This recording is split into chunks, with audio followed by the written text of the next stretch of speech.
أهلا وسهلا ومرحبا بكم في قناتكم التثقيفية والفنية المفضلة فضاءات الرباط، وشكرا على متابعتكم.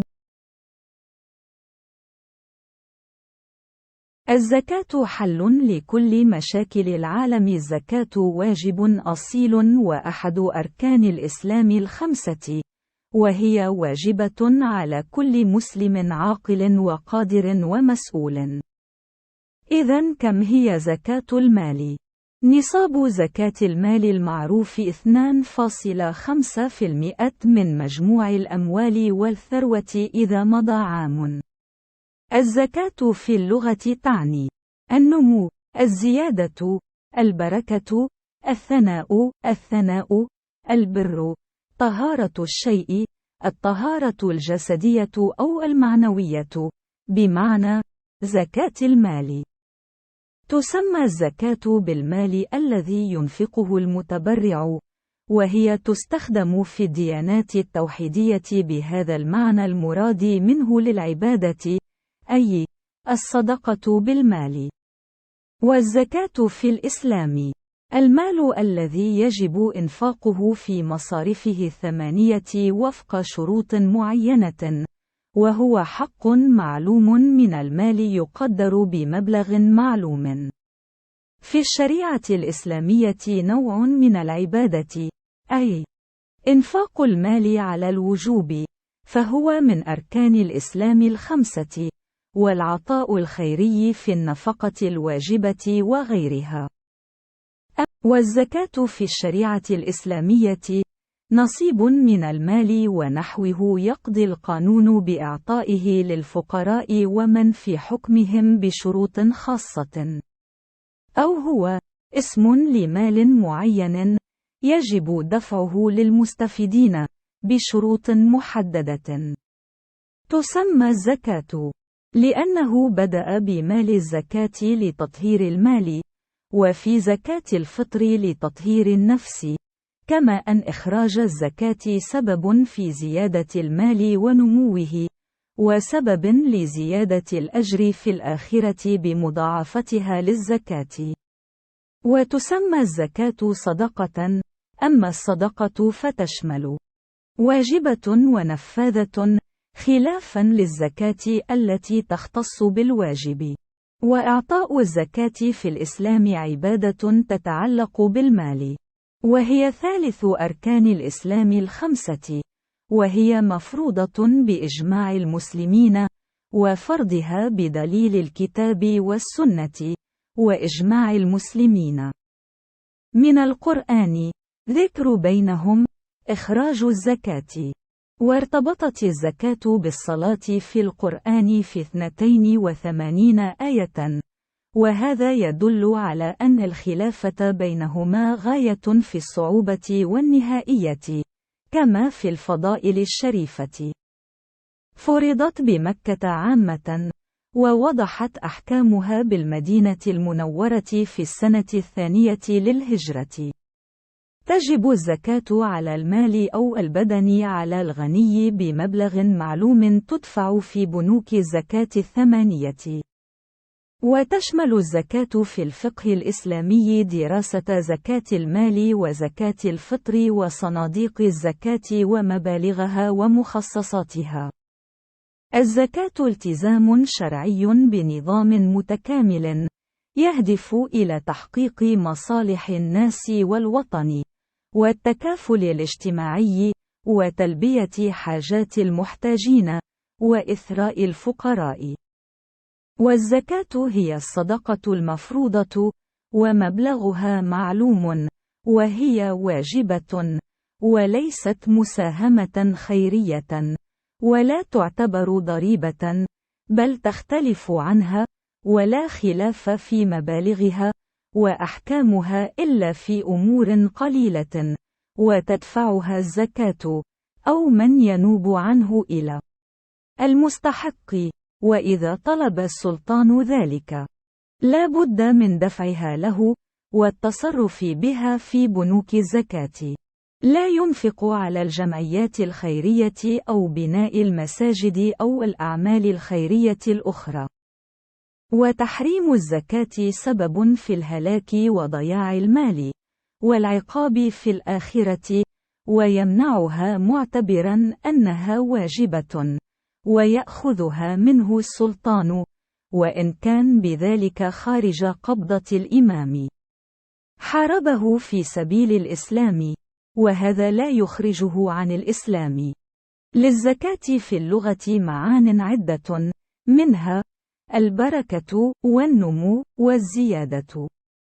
قال ابن منظور في حديث علي أكرم الله وجهه: المال ينقصه، والعلم يغدق على النفقة، فاستدان له الزكاة، ولو لم يكن بجريمة، وقد طهرها الله. وتقول: هذا الأمر لا يطهر زكاة فلان، أي لا يليق به، وأنا أردد، وتعني الزكاة. الحمد. قال الله تعالى: فلا تطهروا، وهي تعني الطهارة، سواء كانت طهارة جسدية أم طهارة روحية، كما في قوله تعالى: من طهرها نجح، أي طهرها من الأوساخ، أوصى نفسه ليوصي به. وأما في الديانات الأخرى فيوجد ما يفيد معنى إنفاق المال، أو دفع قدر من المال إلى ذوي الاحتياجات، على اختلاف في تفاصيل الأحكام، وكذلك الاختلاف في مصطلحات التسمية. ففي المسيحية مثلا توجد كلمة صدقة، ويتفق الدين الإسلامي مع المسيحية واليهودية في المفهوم العام للصدقة، من حيث أنها عبادة وقربة يتقرب بها الإنسان إلى الله، وأنها باب من أبواب الخير، وأن على الأغنياء بذل قسط من مالهم للفقراء والمحتاجين، وسد حاجاتهم، مع اختلافهم في تفاصيل الأحكام. والزكاة في الشرع الإسلامي حصة من المال ونحوه، يوجب الشرع بذلها للفقراء ونحوهم بشروط خاصة، أو هي اسم لمال مخصوص يجب دفعه للمستحقين بشروط مخصوصة. سميت زكاة لأنها شرعت في الأموال الزكوية لتطهير المال، وفي زكاة الفطر لتطهير النفس، كما أن دفع الزكاة سبب لزيادة المال ونمائه، وسبب لزيادة الثواب في الآخرة بمضاعفته للمتصدق. وتسمى الزكاة صدقة، إلا أن الصدقة تشمل الفرض والنفل، بخلاف الزكاة فإنها تختص بالفرض. وإيتاء الزكاة في الإسلام عبادة متعلقة بالمال، تعد ثالث أركان الإسلام الخمسة، وهي مفروضة بإجماع المسلمين، وفرضها بأدلة من الكتاب والسنة، وإجماع المسلمين، فمن القرآن: وآتوا الزكاة وأقيموا الصلاة وآتوا الزكاة واركعوا مع الراكعين، والأحاديث المستفيضة، مثل حديث بني الإسلام على 5، وذكر منها إيتاء الزكاة. واقترنت الزكاة بالصلاة في القرآن في 82 آية، وهذا يدل على أن التعاقب بينهما في غاية الوكادة والنهاية، كما في المناقب البزازية. وفرضت في مكة على سبيل الإجمال، وبينت أحكامها في المدينة في السنة 2 للهجرة. وتجب الزكاة في مال أو بدن على الأغنياء بقدر معلوم، تدفع في مصارف الزكاة 8. والزكاة في الفقه الإسلامي تتضمن دراسة زكاة المال، وزكاة الفطر، والأموال الزكوية ومقاديرها وأحكامها، وتجب في النعم والذهب والفضة، وفي أجناس من الزروع والثمار، وفي عروض التجارة والركاز والمعدن. والزكاة فريضة شرعية ذات نظام متكامل، يهدف لتحقيق مصالح العباد والبلاد والتكافل الاجتماعي، وسد حاجة المحتاجين، وإغناء الفقير.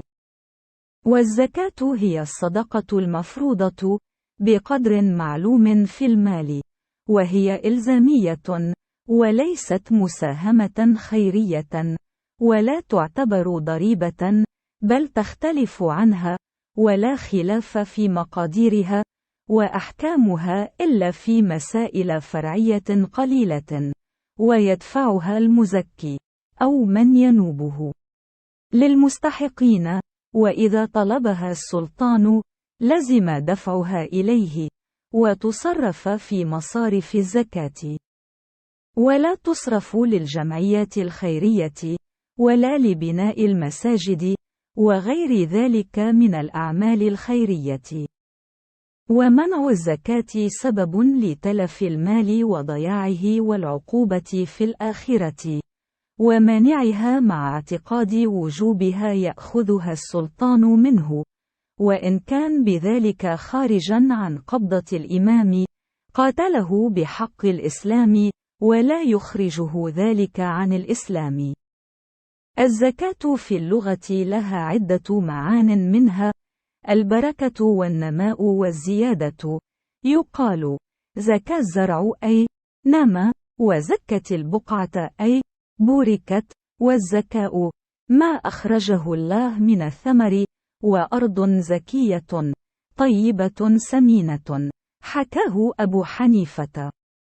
قال ابن منظور: وفي حديث علي كرم الله وجهه: المال تنقصه النفقة والعلم يزكو على الإنفاق، فاستعاري له الزكاء وإن لم يك ذا جرم، وقد زكاه الله أزكاه. وتقول: هذا الأمر لا يزكو بفلان زكاء أي لا يليق به، وأنشد. والزكاة بمعنى المدح، قال الله تعالى: فلا تزكوا أنفسكم، وبمعنى الطهارة، سواء كانت طهارة حسية أو طهارة معنوية، كما في قوله تعالى: قد أفلح من زكاها، أي طهرها من الأدناس، وزكد نفسه تزكية، مدحها. وفي حديث زينب كان اسمها برة فغيره وقال: تزكي نفسها، وزكد الرجل نفسه إذا وصفها وأثنى عليها، وزكد القاضي الشهود إذا بين زيادتهم في الخير، وبمعنى الصلاح. ورجل تقي زكي أي زاك من قوم أتقياء أزكياء. وقوله تعالى: خيرا منه زكاة أي خيرا منه عملا صالحا. وقال الفراء: زكاة صلاحا. قال الله تعالى: وحنانا من لدنا وزكاة. وقال تعالى: ولولا فضل الله عليكم ورحمته ما زكى منكم من أحد أبدا ولكن الله يزكي من يشاء صلحا. وزكد المال زكاة أدى عنه زكاته، وزكاه أخذ زكاته، وتزكد تصدق. وزكى الزرع يزكو زكاء بالفتح والمد أي نما. وغلام زكي أي زاك، وقد زكى من باب سمن وزكاء أيضا. وفي لسان العرب والزكاة زكاة المال معروفة، وهو تطهيره، والفعل منه زكد يزكي تزكية إذا أدى عن ماله زكاته غيره. الزكاة ما أخرجته من مالك لتطهره به. وقوله تعالى: وتزكيهم بها، قالوا تطهرهم بها، قال أبو علي: الزكاة صفوة الشيء، وزكاه إذا أخذ زكاته، وتزكد أي تصدق. وفي التنزيل العزيز: والذين هم للزكاة فاعلون، قال بعضهم: الذين هم للزكاة مأتون. وقال آخرون: الذين هم للعمل الصالح فاعلون، والمال يزكو بك مستكبرا يختال قد أشرق للناظر. دمتم بإذن الله ورعايته في صحة وسلامة ونشاط وحيوية، وشكرا على اهتمامكم، وإلى اللقاء.